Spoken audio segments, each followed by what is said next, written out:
There's just so much happening right now in the U.S. real estate market, especially when we look at what's happening politically, and it's just so fast moving. And so the question really is, what is going to happen to the real estate market in the next year, 2 and 3 years? Disclaimer, I don't think anybody knows. And so what we're going to do is just kind of unpack some of the administration's tactics to see how possibly it could affect not just your purse, but housing prices. First, I'm going to share a media bias chart because I'm going to be pulling from information that are more unbiased than some of the other news articles. And for that, I actually tapped into All Sides media bias chart.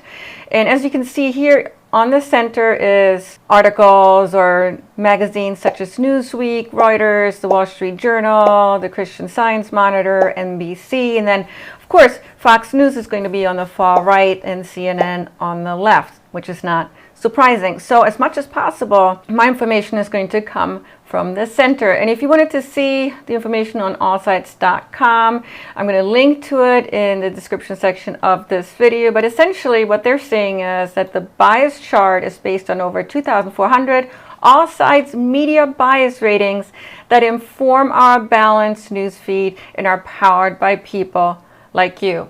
Let's start talking about the budget plan first. It's definitely not set in stone, but this is what I want you to know about the proposals. The tax cuts, they're asking for $4.5 trillion, which is essentially covering the extension of the 2017 tax cuts, plus there's going to be some new tax cuts in there. It's going to be good for corporations, some really good tax cuts there for wealthy shareholders in large estates. The budget plan also seeks to increase the debt limit by $4 trillion. Now, spending cuts, they're looking at about $1.5 trillion over 10 years. And then mandatory federal spending cuts, they're asking for $2 trillion. And this could possibly affect Medicaid, food assistance, and the Affordable Care Act. Why am I bringing this up? Because it's going to impact you depending on what income level you're in. So I actually tapped into a source called the Center on Budget and Policy Priorities. They're describing themselves as being nonpartisan. There's one section here that I found really interesting. Pretty much everybody will be saving a little bit on taxes, but the winners are going to be high earners. So this is what they're saying. Households with incomes in the top 1%. So if that's you, congratulations, which means basically you're making more than $743,000 a year, you will get a tax cut averaging $61,000 a year. And that's now in comparison to about $400 for households with incomes in the bottom 60% who make roughly $96,000 or less. This is actually aligning very much with a lot of other types of research articles when it comes to really understanding what this budget proposal will do for different types of Americans. I think it's fair enough to say that the average American will save a bit from those tax cuts, but really not that much. And right now the government is in the process of cutting government jobs. And I think it's a great idea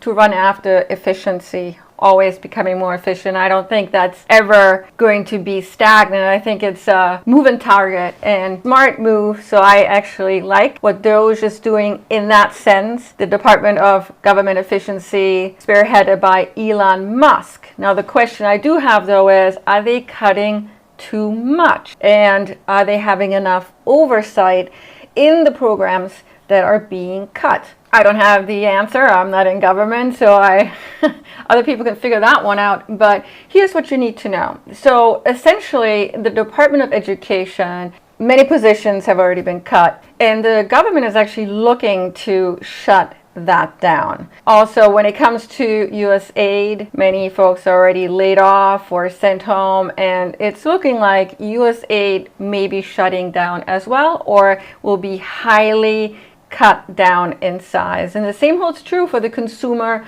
Financial Protection Agency called the CFPB. We've heard that funding for NIH research, the National Institute of Health Research, which will include funding for cancer research, Alzheimer's. That will be shaven down as well. Staff reductions coming across government agencies, including the FBI, CIA, the FAA, and again, the NIH. In summary, then, they're narrowing down the government in terms of size. Some programs are completely getting shrunk down, if not eliminated. The question is, those programs that are getting eliminated or are reduced down, what effect will that have on the U.S. government? And also when it comes to what the U.S. citizen will typically get in terms of these benefits that the agencies have provided. We're going to have to see what the ripple effect is going to be from the DOGE initiative. The S&P 500 slid a little bit with the news of tariffs and government cuts, but in the grand scheme, it's still relatively close to an all-time high. So we will have to wait and see how the S&P reacts to the furthering of the government initiatives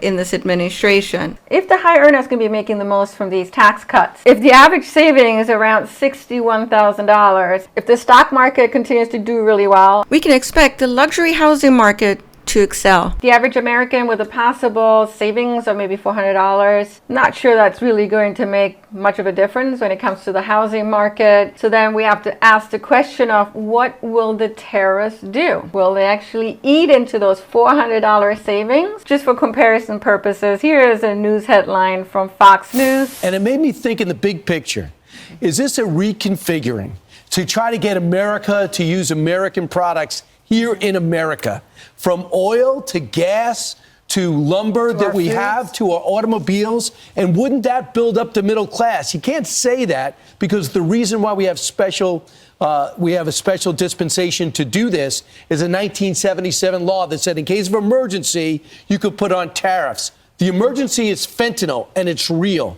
But essentially underneath is it the bigger picture to start making stuff here again?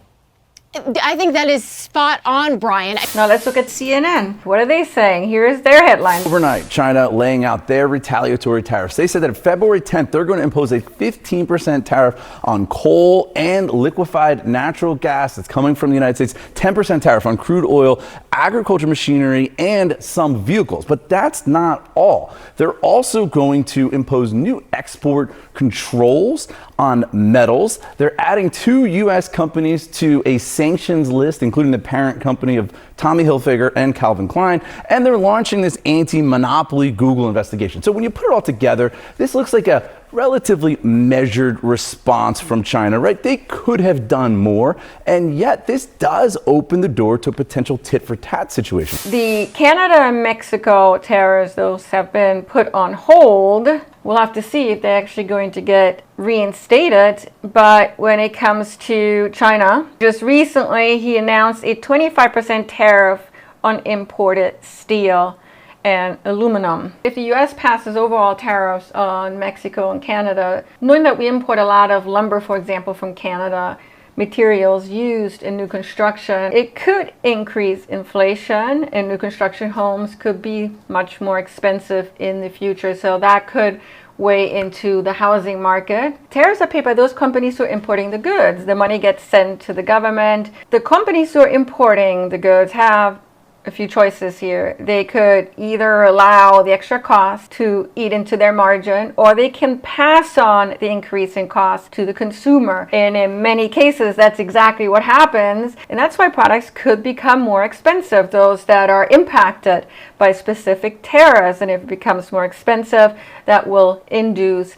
inflation. We'll have to see if the Trump tariffs that will continue to roll in, if that happens, how will it impact inflation? It could very well eat into the tax savings for the average American. We'll just have to wait and see. And here's something to really pay attention to, and that's the gross domestic product in comparison to the debt. So if we look at 2024 gross domestic product, the GDP was sitting at around 29.7 trillion. The gross domestic product is the total monetary value that has been produced in a country.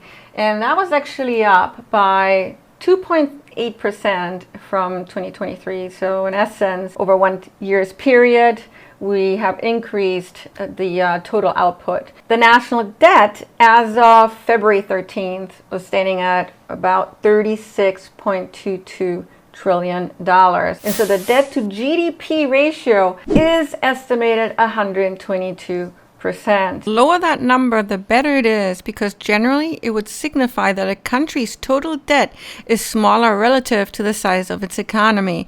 But a higher debt to GDP ratio is associated with higher interest rates, which could lead to higher mortgage rates, impacting affordability and reducing demand for homes. Let's talk about immigration. So we know that the administration is very focused on it. It's one of their campaign promises, and there's just been so much action already on it in the news media. How will that affect the housing prices? There have been some studies done that alludes to the fact that most of the illegal immigrants are renters. Rental prices in those areas where a lot of them are going to be taken out of, we could see a reduction in rental prices. Housing prices, though, given demand for homes, it's less likely that we're going to see home prices come down because most of them are not home purchasers. Certainly some of them will own U.S. homes, but not enough to make a real difference in the housing market. On the other hand, studies indicate that undocumented immigrants comprise a significant portion of the U.S. construction workforce, often filling roles that are hard to staff locally.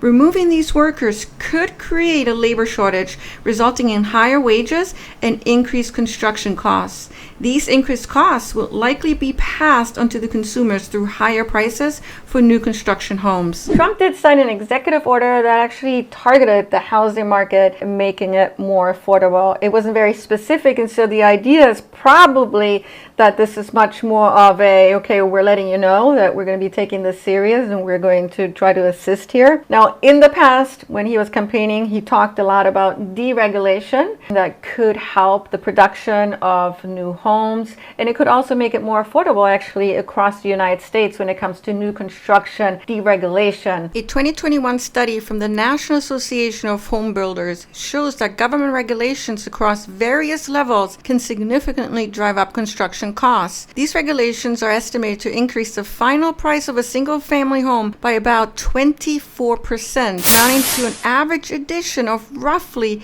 $93,000. Also, he's looking to take federal land and enabling builders to build on it. Where, don't really know yet. The specific housing market tactics aren't yet available, but hopefully to come soon.